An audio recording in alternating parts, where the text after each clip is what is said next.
Tonight I am starting with a new book, Karma Chagme's Mountain Dharma, as taught by Khenpo Karthar Rinpoche.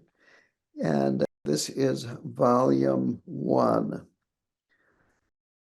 There's a 4-volume set of these books, and there's quite a bit in each of the 4 volumes. I am starting out with volume 1, and we will see how it goes. And I'm looking forward to this book. So I am today going to be covering the prefatory material, which begins with, of course, the preface. And this was written by Maureen McNichols and Peter Van Duzen. Peter, of course, is the man in charge of the bookstore at KTD, and Maureen was in charge of, well, she called herself a bookie. She would put together the KTD publication books. So she starts out by saying, the students of Khenpo Karthar Rinpoche want to express their gratitude for Rinpoche teaching on the Mountain Dharma that Karma Chagme taught. And she says that Rinpoche presents his teachings with infinite generosity, wisdom, and compassion. And she appreciates, or we appreciate, that he has the confidence that we will receive these teachings properly. It's important to remember, Rinpoche even taught this in other places, that when you're giving teachings to people and they misunderstand them or misuse them, this can lead to the teacher going to very bad places after they die. But Rinpoche had confidence that it was time for him to give these teachings. And of course, he would preface many of the profound teachings that he gave with this quote: "I have no understanding of this and am not qualified to teach this, but Gyalwang Karmapa, the 16th Karmapa, told me to teach this, so I have to do it." So among other things, Rinpoche was very, very humble. And he started these teachings in February of 1999 and finished in April of 2003, to give you an idea of how these were spread out over time. And they were given during the 10-day teaching during those years. And Karma Chagme himself requested that once he gave these teachings, which I'll go into in a little bit, that he wanted them to be kept together rather than be divided into parts. It was important to keep them together. And that's what Khenpo Rinpoche did, is he kept all 4 volumes of Karma Chagme's Mountain Dharma together. There are some parts that are not included in these published books because they are advanced and you need permission to buy or read the text. There also, she says, is a book with nothing but the Tibetan for the Mountain Dharma. I have not seen it. I don't know where it is, if it has been published or not, but it's mentioned in the preface. Then they talk here about giving thanks to the translators, who are Lama Yeshe Gyamtso, who's an excellent translator, Chujor Rada, that some of you may have met, who was Tibetan, and His English was not as good as his Tibetan, but he was used for a very long time. He's been out at my place here to translate and so forth. And of course, he has since passed on. And then other people that did various things on working with the book and putting it together. They say, together we have made our best effort to present Rinpoche's teachings as accurately as possible. Now, the next is advice from Khenpo Karthar Rinpoche. And these are taken from question and answer sessions during the teachings that he gave. I am not sure exactly the way he did these in every situation, but his usual way of teaching is in the morning he would give the teachings, and in the afternoon there would be question and answers. And he once said this, well, it's not traditional to have such a long amount of time to the question and answers, but you Americans like to argue. So I give extra time for that. Myself, whenever Rinpoche had a question and answer session, I found it very important that it seemed that during the question and answers, the spontaneity and the wisdom of Rinpoche showed through. He would be giving answers that were questions that were just posed to him, and it really showed through, I think, his understanding, his wisdom, and of course, his kindness and his compassion. So there are 3 points here in this advice brought up. First is how the teachings were given and who they were given to. They were given to a monk by the name of Sondru Gyamtso. And well, I'll go into that in a minute. And then the uniqueness and value of this text is the second point in this section. And third is how to use the information and practices that are contained in the book to instruct and support one in their own practice. So Karma Chagme, this was in his older years, was in a lifelong retreat. And while he was in the retreat, a student of his named Sondru Gyamtso requested the teachings on mountain Dharma.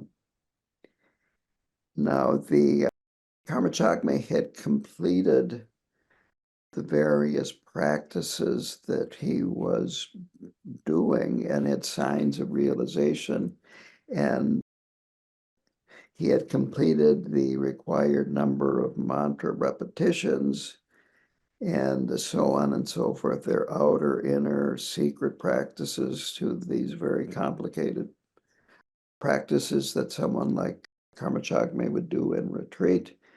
And since he had completed all of these and he was just continuing with this lifelong retreat, he was more relaxed in terms of following the rules and isolation and so forth. Now, he still was in probably a cave or at least a cabin, and the entrance to it was filled with stone, and there was just one little opening in it. And I speculate that it was probably there primarily to pass food into him and also to pass both human garbage and excrement and so forth, so that the cave could be kept a little bit, shall we say, neat.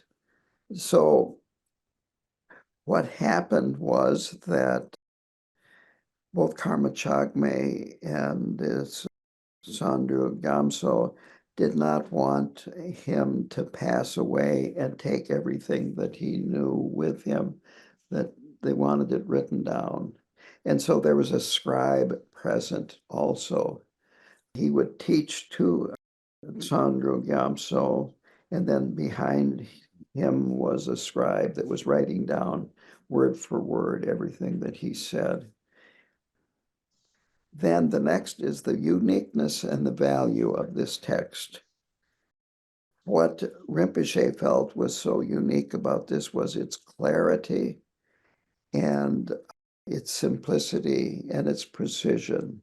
There are plenty of texts that go to great length and go into great complexity, talking about these various points. And these sometimes can be more confusing than helpful, whereas this text is very simple and it's precise and it is extremely clear.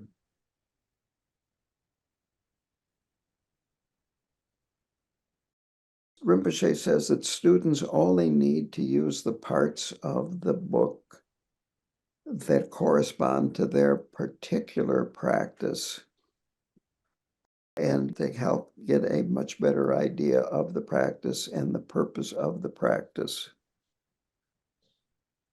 I'm going to go through volume 1 from page 1 to the end, and we'll just see how that goes. The third point in this section is how to use the information and the practices that are touched on in the book. Rinpoche says, use them as general guidance, and that these volumes present the whole path that would be common to just about any system of practice that you are using, whether it be Nundro or Yidam practice. He also says that a common problem, and I'm thinking he's talking about Western students, is that you don't really need to know that much about what you are doing. You don't need a teacher. You can buy a book, you watch a YouTube video or whatever, and then you just go ahead. So here is a quote from Rinpoche. Everything presented in this text is necessary and is here for a reason. You need to know these things in order to do your practice and to be able to deal with the problems that arise. He refers to Nundro, and the function of Nundro is to prepare you for other practices. A good translation of Nundro is that which goes before. And this is one reason why he talks about Nundro. But then he also says that if you have not completed Nundro, there's no rule that says you can't do Yidam visualizations. As you know, we do here on Sunday morning, we do Medicine Buddha, White Tara, Chenrezi, Amitabha, and I don't ask, have you completed your Nundro yet? It's better if you have done Nundro and completed it, but it's not essential. And I'm going to add this, that I don't know a lot of Tibetan. I'm not fluent in it, but I learned this very quickly, that the Tibetan word for no is literally not yes. And I found that very interesting. This is my mispronunciation of the Tibetan mare, mare. Heard that a lot in retreat. I won't go into that part. For Yidam practice to benefit others, this is an important point. It's best to have, first of all, the most important point even is to have compassion, to be doing Yidam practice to benefit others. And then, of course, you need the empowerment. And then he talks about the required mantra recitations. And he uses then the term application practice. An application practice means there are very specific types of visualizations. There are inner, outer, secret visualizations. These are for complicated yidam practices. So you need to have done the required number of mantra repetitions if you're going to be doing these over a period of time. And the usual requirement is 100,000 repetitions multiplied by the number of syllables in the mantra. So Om Mani Padme Hung is a 6-syllable mantra. That would be 600,000 repetitions of Om Mani Padme Hung. And then that would mean, quote, you're fit for activity, end quote. So already there are things you maybe haven't heard before or haven't understood. He also then talks about positive signs of practice. And he says that it's good to understand that these will help you know if you're making progress. But it can be a problem when you think, oh, okay, there's progress here, so I don't need to do anything more. And he uses the example of driving to New York City and you see a sign on the highway that says New York City straight ahead, or maybe 100 miles ahead, and you stop. And this is my addition. You start taking selfies of yourself in front of the sign and then post it on Facebook.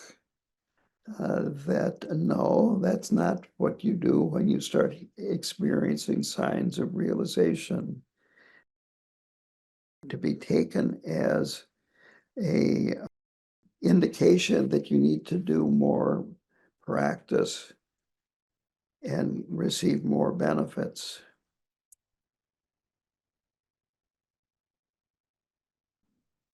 The next section is titled The Introduction.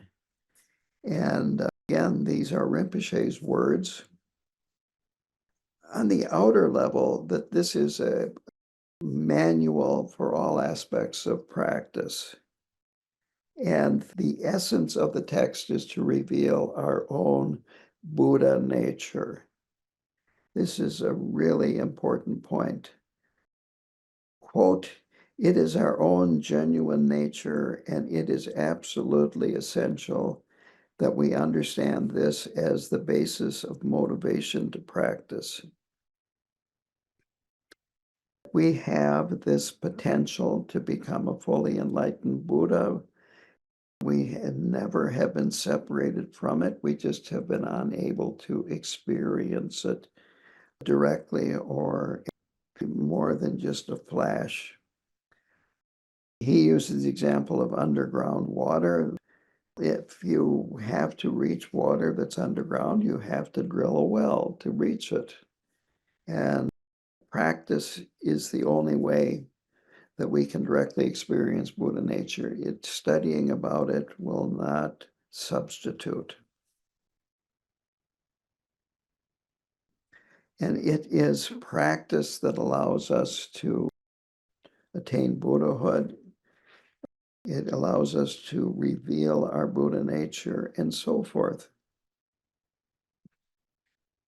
Basically, Buddhahood is just revealing who we have been all along, but have not recognized. So the book is concerned about all the stages of traveling the path, discovering our own Buddha nature, and also about removing all kinds of obscurations, impediments, and so forth. It's not for just people that are going to do a retreat or are doing a retreat. It is for everybody.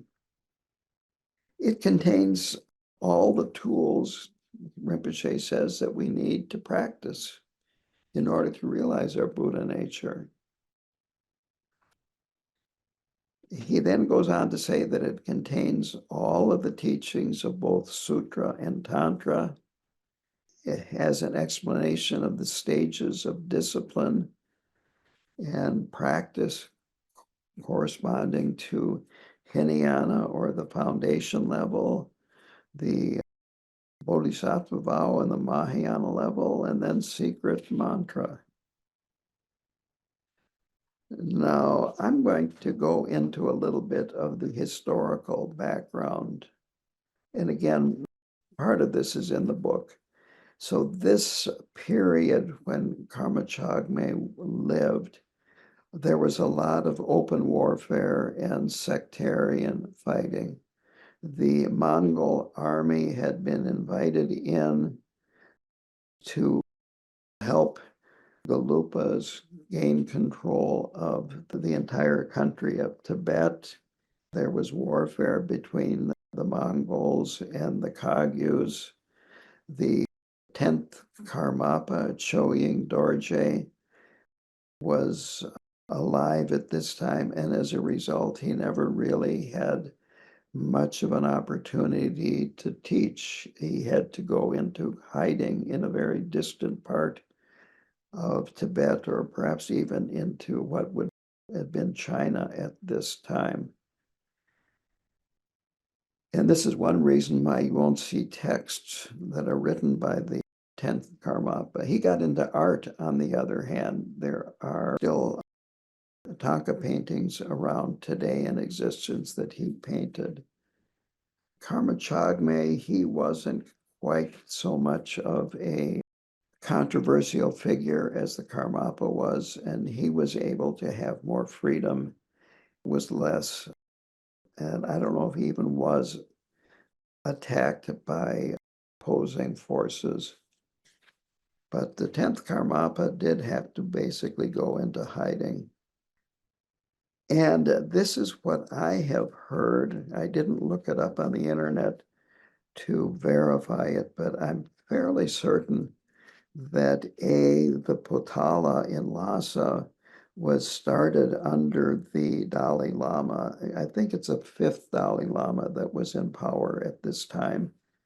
And of course, the Potala is a huge palace and fortress, and he died before it was completed. And his regents and those close to him felt that if it was announced that he had died, the work would stop, donations would quit coming in. And so they said that he was in lifelong retreat after he had died, and the work continued on the Potala.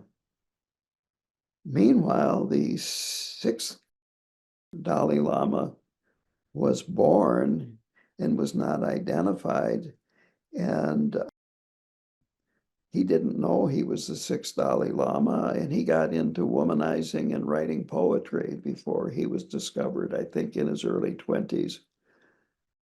So they're just interesting little bits of history in Tibet. So Karma Chagme is considered an emanation of the mind of Amitabha. And Karma Chagme became very popular in Tibet, and it's said that his writings spread like wildfire throughout Tibet, and especially in Kham. Kham is where Khenpo Karthar Rinpoche is from, Trangu Rinpoche is from, Tralag Rinpoche, and I think the 17th Karmapa. This is an area of strength of the Kagyu lineage. And of course, Karma Chagme also had teachers that were Nyingma. He had teachers from both lineages. Now, to give you an idea of how important Rinpoche felt Karma Chagme is, and his writings are, one of the last things that Rinpoche did, well, he was still alive, was invite Lopen Tobden from Trangu Monastery in Tibet to come to KTD and read the complete works of Karma Chagme. And this took close to 2 months. And he read very fast. You know how fast Lama Karma can read. Well, he read at least that fast. And he would go for hours and hours and hours. It was quite impressive. Rinpoche made sure that this reading transmission of every single thing that Karma Chagme had written in his life was done at KTD, and many people were present for the whole reading transmission. Now, the next section here is a short biography of Karma Chagme Rinpoche, and this is condensed from a book titled The Biography of Karma Chagme by Jampa Yepe Lodron. This is pretty straightforward, full of a lot of factual information. First of all, he was prophesied by Guru Rinpoche. Again, as I said, he had Nyingma teachers as well as Kagyu teachers. He was born in the Kham part of Tibet, which is eastern Tibet, and born in the Western year of 1613. And there were other terma left by other Nyingma Turtans. And a Turtan is a person that discovers terma, or you might say buried treasure or hidden treasure, that other Turtans had predicted that he would be born. He had extraordinary parents. His father was a Mahasiddha by the name of Pema Wangdrak. And his mother is described as a wisdom dakini. It's right from the get-go. It says that when he was born, his father gave him an empowerment right on the spot. You might say he soaked up teachings like a sponge, received many empowerments and teachings from excellent teachers, and then he became the student of a Lama by the name of Prawashara, Prawashara.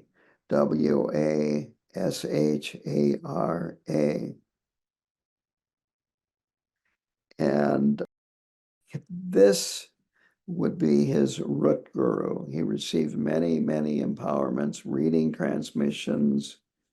And again, a reading transmission is when the text is read at a very fast rate, and the person that's reading it has to have received a reading transmission from somebody else, and the has to go back to the author of the text. And then the third is pointing out instructions. So you have the Wang, or the empowerment, the reading transmission, and then the actual instructions of how to do the practice and pointing out various points of the practice. When he was 13, he began a solitary Chenrezi retreat. He completed it, and at that point, he started giving empowerments himself and reading transmissions.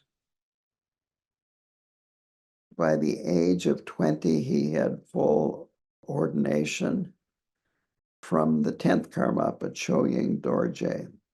And this was at Serpu Monastery.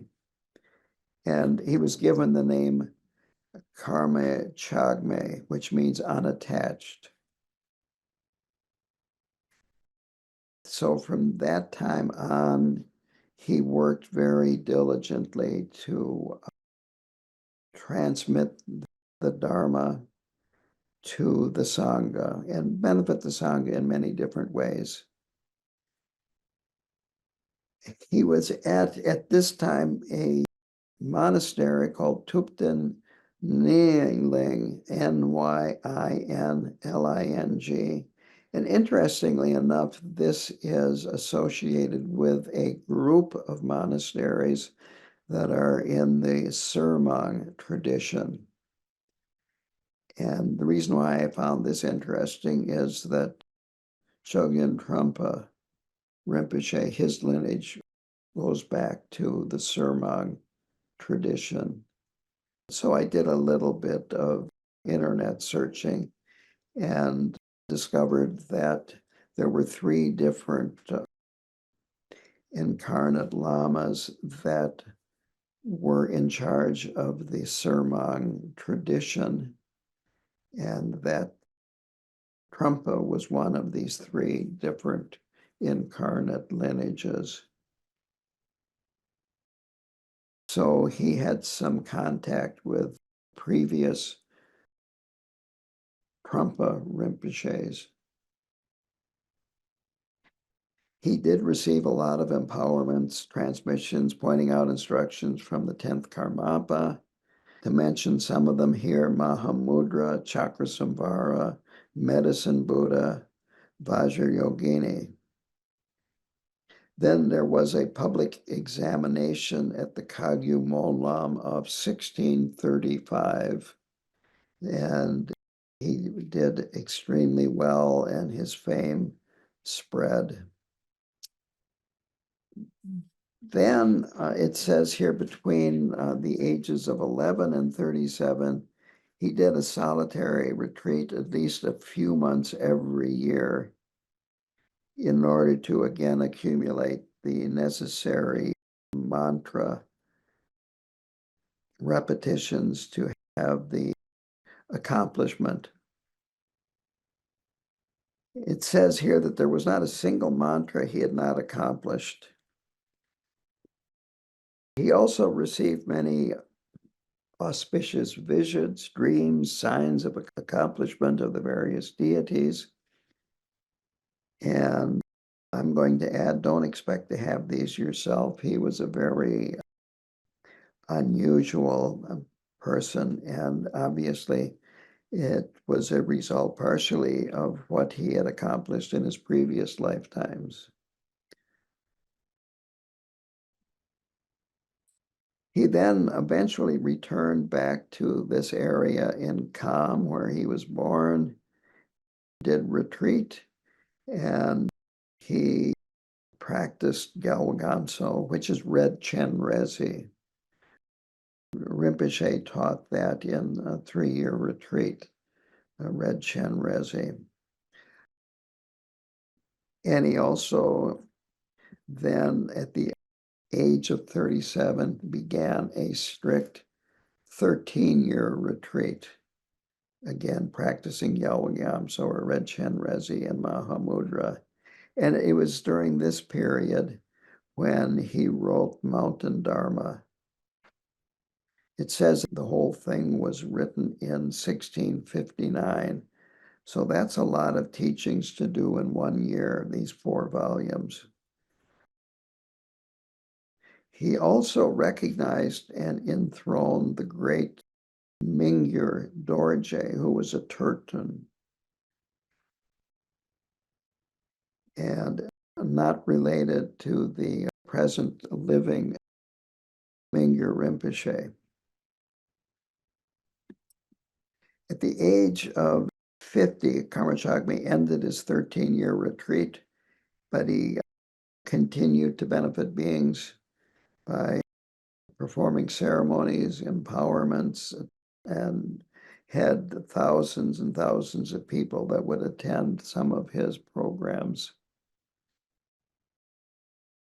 Rinpoche says that he did some miraculous deeds to help benefit other people.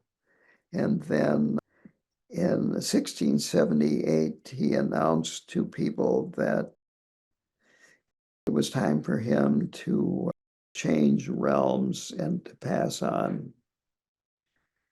And at the time of his death, there were rainbows, clouds, the shape of the 8 auspicious symbols, and countless images of Gyalwa Gyamtso and Dorje Vajrayogini, who is the consort of Red Chenrezig. And these images were on the bones after his cremation. The last part of these introductory sections is a biography of Khenpo Karthar Rinpoche. And I am going to let you read or reread this if you want to. And I'm going to talk a little bit about what's in here, but I also want to talk about my impression of Khenpo Karthar Rinpoche and what I observed being his student. Rinpoche was born in 1924, and there were a lot of auspicious signs that her mother experienced and other people experienced. Rinpoche's father was a Manjushri practitioner, and Rinpoche had 2 older brothers that were monks, and again, very serious, did a lot of retreats. One of them at least did retreat for life. And when Rinpoche decided to be a monk, and at the age of 12, he went to Trangu Monastery and studied and practiced there. When he was 18, he went to Serpu Monastery, which is the seat of the Karmapas in Tibet. So anyway, Rinpoche had this connection with Trangu Monastery, and because of that, Trangu Rinpoche, he was older than the Trangu Rinpoche that we knew, and so he knew the previous Trangu Rinpoche, and he became close to the Trangu Rinpoche that we all know. And also at Trangu Monastery, you had Traleg Rinpoche, the previous one, who then died, and the young one was, I believe, 3 years old when they fled to Bhutan from the Chinese invasion. So Rinpoche was excellent in doing practice, doing retreats, and so forth. Even though he wanted to continue, Traleg Rinpoche, the previous Traleg Rinpoche, advised him to leave so that he could receive transmissions from Khantrul, the second Jamgon Khantrul Rinpoche. So he did. Again, he continued his study and training, received teachings from the very, very important teachers. Again, to mention them, the second Jamgon Khantrul Rinpoche, the 8th Traleg Rinpoche, the 16th Karmapa. These are Rinpoche's main teachers.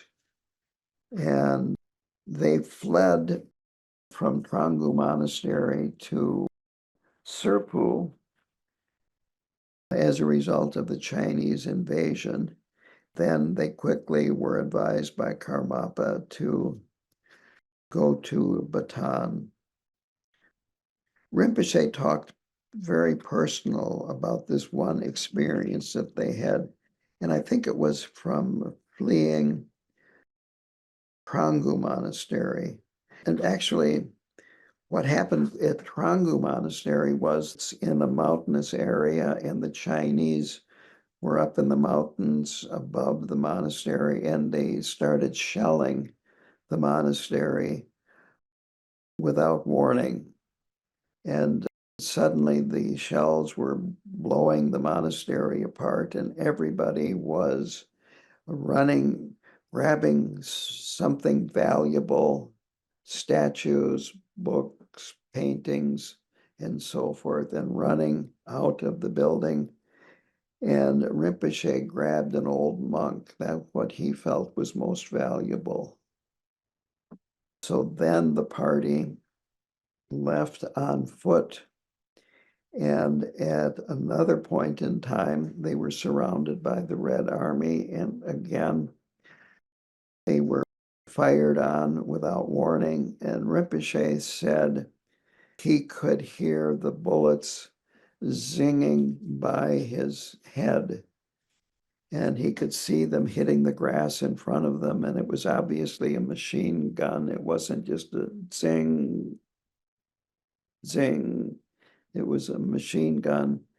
And so he visualized Gyalwang Karmapa on his back to protect him. And he was not hit. And he said there was only one monk that was hit of all of them.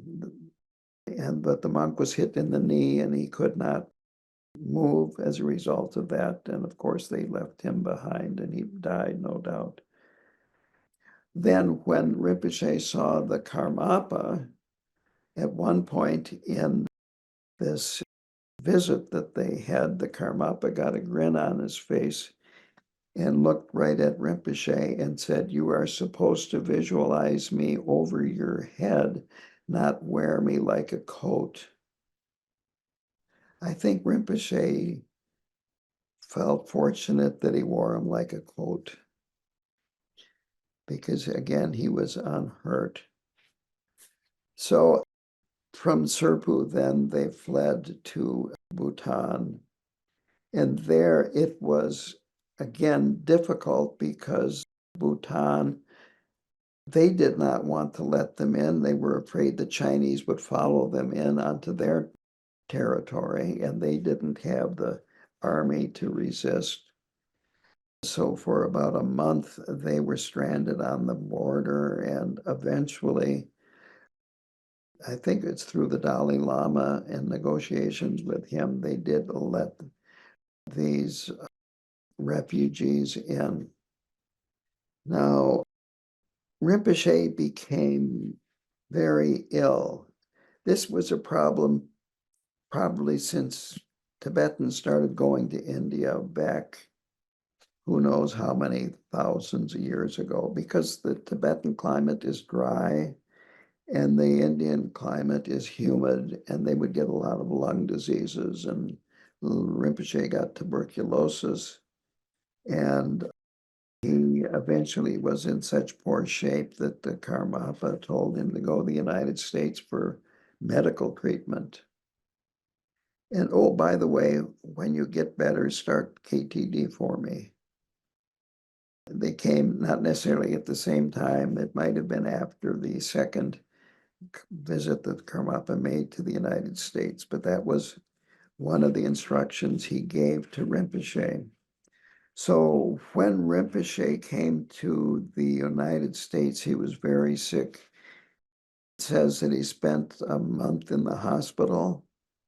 He was not getting a lot of support from the Karmapa or anybody else over in Asia.